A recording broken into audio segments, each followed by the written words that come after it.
Oh, no. Okay.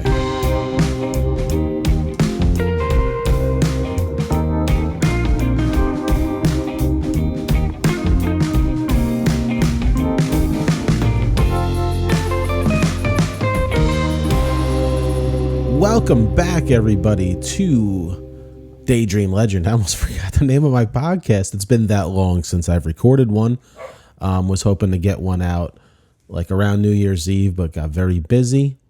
I don't know if you guys know. Yeah, I guess you wouldn't know. I was sick with COVID for Christmas. Not sure if I talked about that in the last podcast. I haven't really prepared well for this one. And then, life got busy. And then right after New Year's, I was going to get a podcast out that week, but then I had a colonoscopy planned. And I was going to do it the day before, but I had to do 24 hours of fasting. So I just kind of sat in my office, watched TV, and ate Jell-O. Because that's how you prepare. You eat Jell-O or bone broth before the colonoscopy. It was my first one. I'm 47.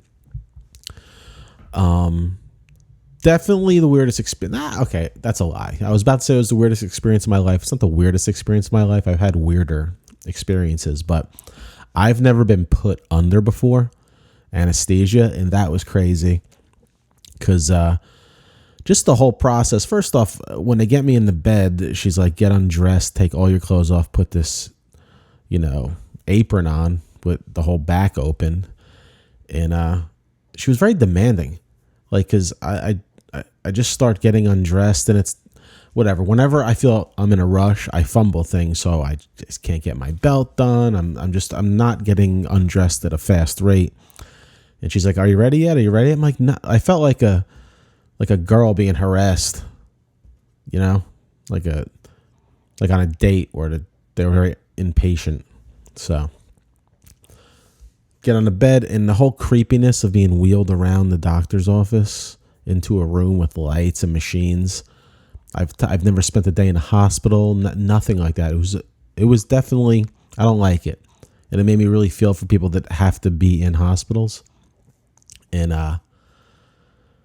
when they get whatever that is, the propofol, I don't know, I guess they give me the stuff that killed Michael Jackson, which is what you do think of. You're like, what if they Michael Jackson me?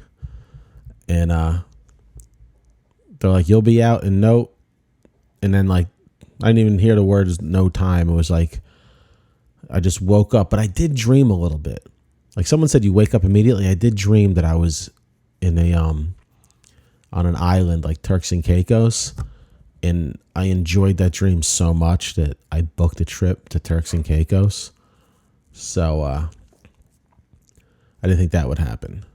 But woke up. Doctor says they found 3 polyps in my intestines. Is this too much information for you guys? I feel like you're coming here for my life and other shit too. But they found 3 things, but they said they were small. They don't think there was anything. And I'm glad I did it because some of you know, I'm a hypochondriac, and when my regular doctor told me, "Oh, you're at that age, you should get checked," I made the appointment immediately because ever since that day, all I felt was like my butthole throbbing. I'm like, things are growing in there. I better get checked. Why can't they see me until January? These things are going to grow. And then, so it was good to, get that taken care of. I had no idea. I didn't plan this podcast out that well. I have a few news stories I want to get to, but I definitely wasn't going to do colonoscopy right off the top. But I don't feel like re-recording this, so we're just going with it. What else? I had a good New Year's Eve. Performed at the Rhino Theater up in Suffern, New York. If you're anywhere in the north, it's like when people say, "Oh, you're in Suffern, New York," they act like it's like far. It's not. It's literally over the border of Jersey. Like you could have 1 foot in Mahwah, New Jersey, and 1 foot in Suffern, New York. Go support this place. They lost their old theater because their landlord like doubled their rent, and they moved up the street. And they got back on their feet, and this place is even better than the old place. The room is just an amazing performance space, and I want to see them succeed. So go to Rhino Comedy. I think it's Rhino Comedy NY, and go to one of their shows. They sold it out. Bunch of fun comics. I had a great show. It was just a really good way to get into the new year, having a fun show like that at one of my favorite venues. So I'm just short plug to try and get them to have business. Take a ride, go see them, go see a show there. They do improv, they do game show nights, they do stand-up comedy, all types of things. If you're a new comic that listens to this, they do open mic nights, which I hosted one time for her. Never again. That shit was long. I forgot the open mic days and how draining they can be. And what else? So, Happy New Year. That's basically, what I'm saying. What is it? We're into the 10th day, a little late for Happy New Year. I guess Happy New Year should have been stopped at like January 5th. But this is my first podcast back, so Happy New Year. I've been thinking a lot about what I want to do in 2023. I enjoy doing this podcast. I have people that tell me they enjoy this podcast. I have people that tell me they don't enjoy this podcast, which is very weird. I never not enjoy something, then tell someone I don't enjoy it. I just stop partaking in it. But I guess they're fans of my other stuff, so they feel that they need to tell me they don't enjoy it. And then, but what are you going to do? It is what it is. This day and age, you have to have a podcast, whether you have a lot of listeners or not. And it helps me develop material. I also want to, I got some nice emails about the web series. It started boosting up in numbers again on Spark TV. So it got me excited to make something new. People ask me, do you want to do a second season? I don't know, man. It's like it was a lot to do season 1 of I Don't Know Joe. A lot of work from me, from a lot of people that helped me. And though it got all positive reviews, it just didn't get the traction I wanted to go through that much work again. I apologize if I feel like I've talked about this before, but I feel like I was on another podcast talking about this. So I don't know if I talked about it on this podcast or another one, but I apologize for repeating myself.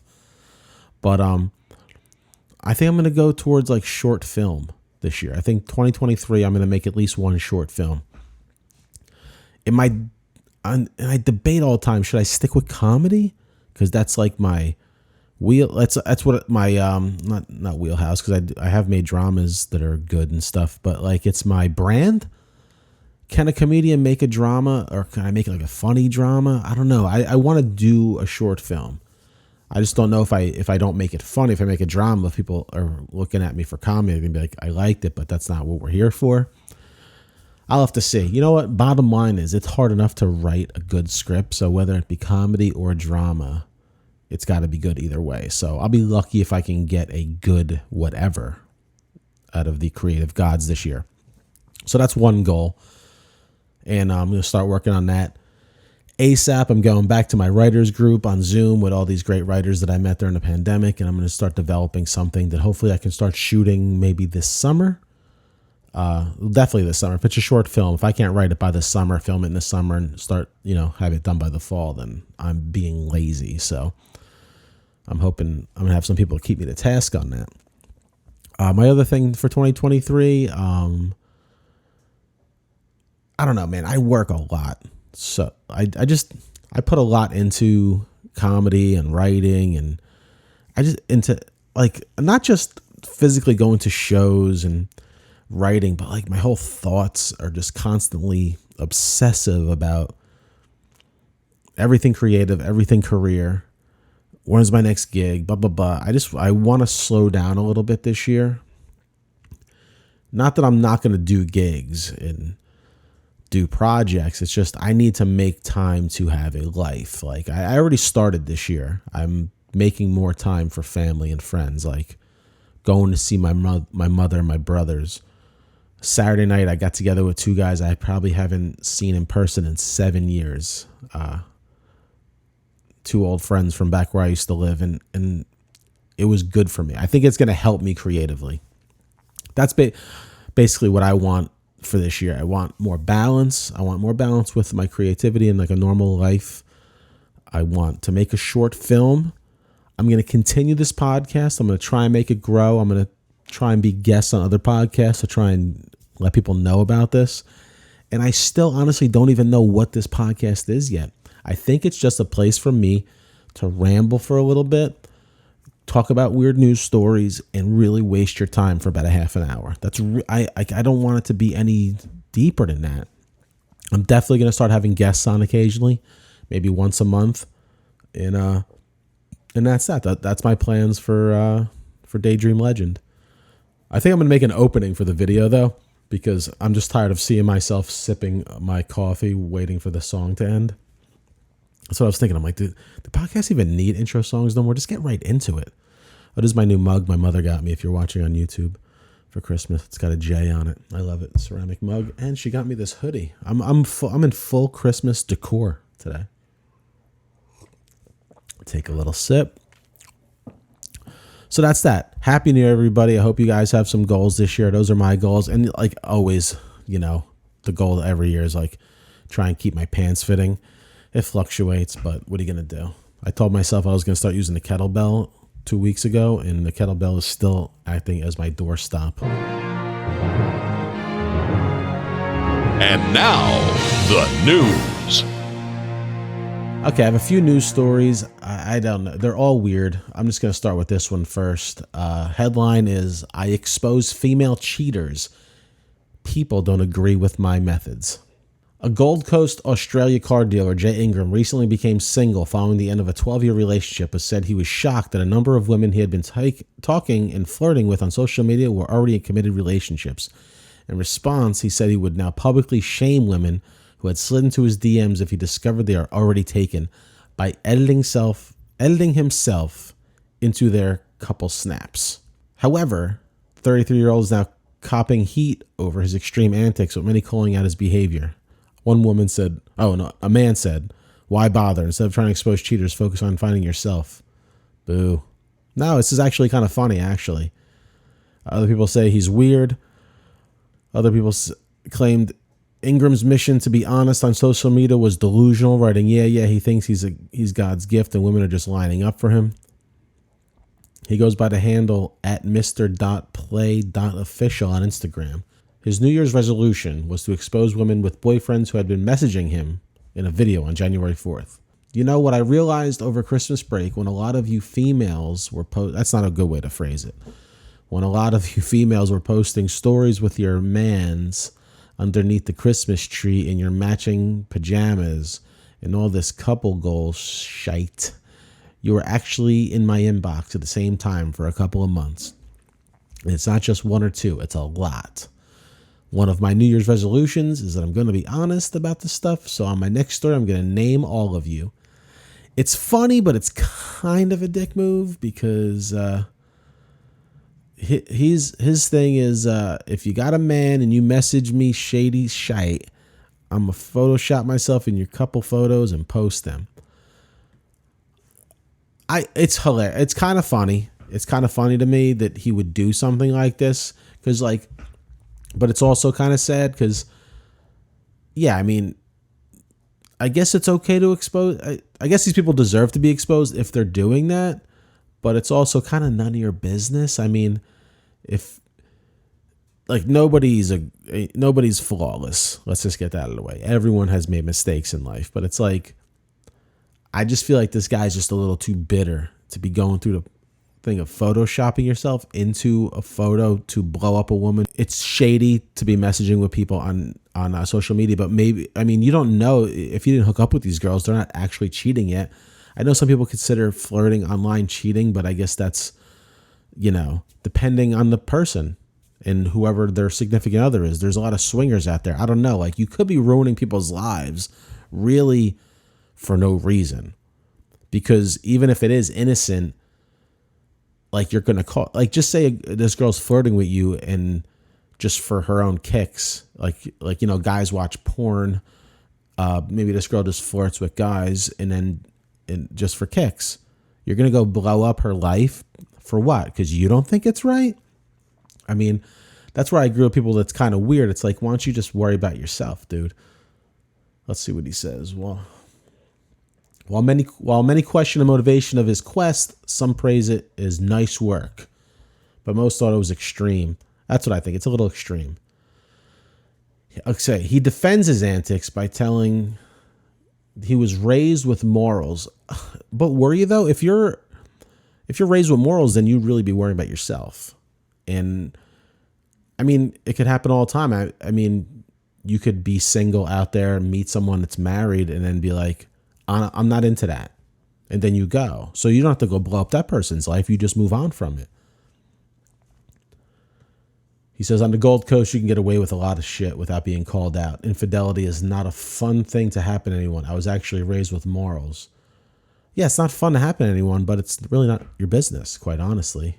He also added, when he was last single, Tinder didn't exist, explaining dating in the current climate was eye-opening. Yeah, I never dated in the Tinder era either, but let me tell you something. I was cheated on a lot. I don't think it's actually, I think people are probably cheating just as much now. You're finding out easier now because of that, but I don't know, man. It's kind of weird. It's kind of funny. It's kind of funny the way he's doing it, just photoshopping himself into the pictures. But in kind of a dick move. What do you guys think? Man who has intimate relationship with doll says his partner felt threatened and didn't understand. A man who is in an intimate relationship with a doll he's named Karina says his partner initially felt threatened by it. He bought the doll in October 2021 after going through a bit of a dry spell, physically.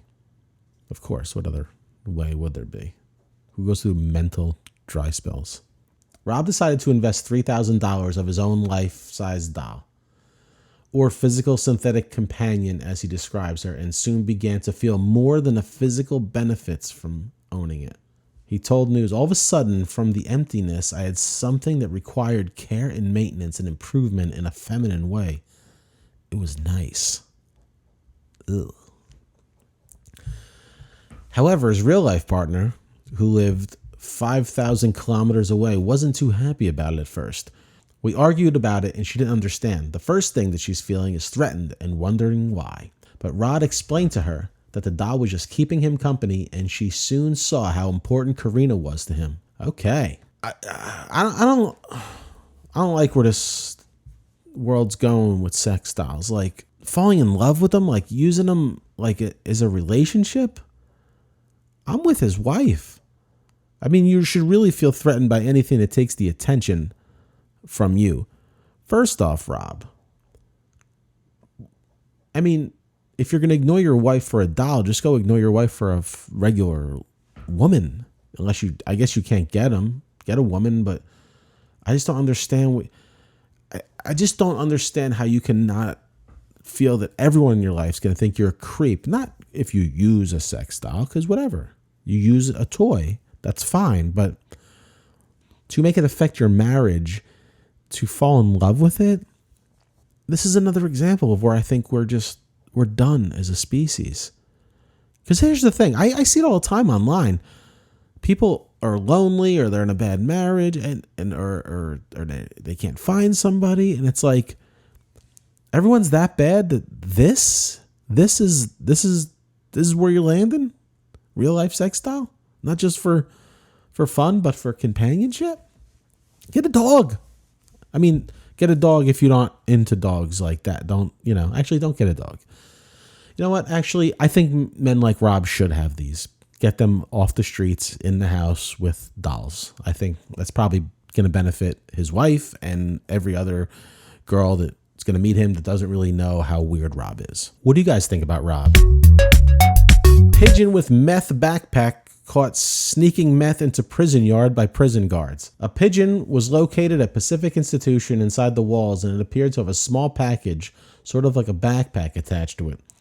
From my understanding, it was tied to it in a similar fashion like a little backpack. The officers moved in. They had to corner it. You can imagine how that would look, trying to catch a pigeon with a backpack of meth. Let me tell you something about drug addicts. They are the most creative people in the world. Like, creativity in the arts always involve good drugs. But just the creativity to get the drugs, to make a backpack for a pigeon, to get it into prison, to get high, that I find it to be totally amazing.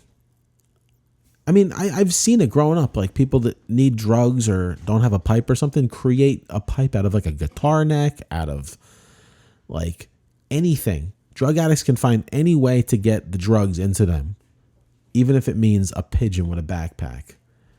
And I hope, they don't really say what they did with this pigeon, but I hope they gave this pigeon a little bit of props, because it definitely didn't sign up for this. It's kind of cute, actually. Could you imagine a bird landing in your backyard? Like, say you're a drug addict, you're like jonesing. You're like, man, we're going to get my next fix. And then like a pigeon lands in your yard. Like it was supposed to make it to the jail, but the pigeon just landed like next to you on your porch and then dropped a knapsack of methamphetamine. You'd be like, oh my God, God listens to me. They're using pigeons like old technology, they're saying, because they were using drones, but they can see drones. Now they're using pigeons. I just hope the prison doesn't start like shooting pigeons out of the air because they think there could be meth. I mean, quite honestly, if people are in prison for a long time, I mean, can we just give them drugs at least? What do you guys think of this? This one's weird. I didn't check the validity of it, but it did come through Instagram on a page called Memezar, so take that for what it's worth. A dad who legally changed his gender to female to help get custody of his daughter causes outrage. A father has legally changed his gender identification in an attempt to gain custody of his two young daughters following a bitter split from his wife. Rene Ramos, 47, claims he took the decision because the justice system in his country typically benefits mothers in such cases. Rene's stance has angered many trans activists in the country who fought to have the law changed to allow citizens to change their gender. A spokesperson for the LGBT plus organizations called it a private matter and not in the spirit of the law. Thoughts on this? Well, listen, isn't like that's how the law works? People find their way around the law, tax laws, legal laws. That's so you find loopholes in the laws. So we have laws about changing your gender. So this guy uses it to his benefit because, I mean, just like the pigeon, you got to give it up for creativity. I mean, what they don't say is whether he physically changed his gender or is he just saying he identified? Because then for you to do this, I think you have to at least get your balls cut off. Then we'll believe you. Other than that, you're faking it. You're faking it. But I give it up for this guy. I mean, that's creative. That's creative. And I guess, I mean, who's to say? I guess because they say gender is fluid. Maybe he's feeling it now. See, that's the thing. It's like, how do you judge? It's very interesting that LGBT people said it's not in the spirit of the law, but that's your opinion. I think you're judging him. What if deep down he really wanted to become a woman? Who are you to say? All right, here's what he's saying. Being a father in this country, which is Ecuador, is punished, and I'm only seen as a provider. What I've been looking for is to give the love and protection that a mother can give her children. Ramos alleged that his daughters currently live in an abusive environment, claimed he hasn't seen his children in more than 5 months. The law says that the one who has the right is the woman. As of this moment, I am female. Now, I'm also a mom. That's how I consider myself. So, yeah, he decided he's going to identify as a mom because he wants to give the love of a mother. And I see nothing wrong with that because apparently the law thinks a father can't give the same love.